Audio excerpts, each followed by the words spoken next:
بسم اللہ الرحمن الرحیم۔ السلام علیکم ورحمۃ اللہ وبرکاتہ۔ آج کی ویڈیو میں آپ دوستوں کے سامنے کیا ابلیس فرشتوں کا استاد ہے کے بارے میں کچھ معلومات پیش کی جا رہی ہیں۔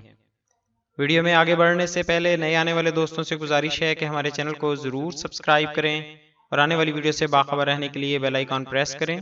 شکریہ۔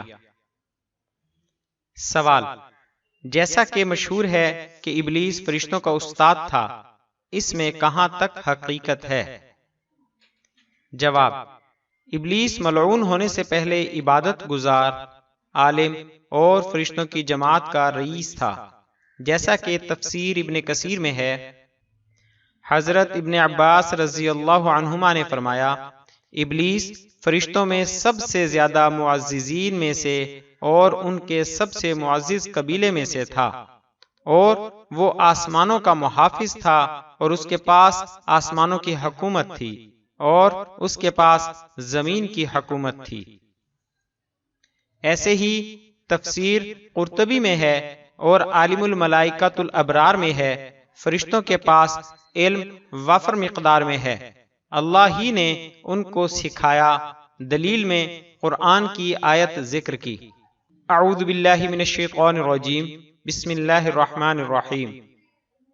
وعلم آدم الاسماء كلها ثم عرضهم فقال انبئوني باسماء على الملائكة هؤلاء ان كنتم صادقین۔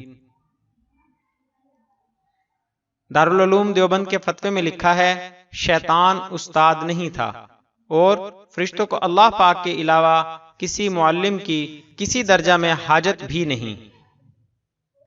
تفسیر ابن کثیر وغیرہ سے ایسا ہی معلوم ہوتا ہے۔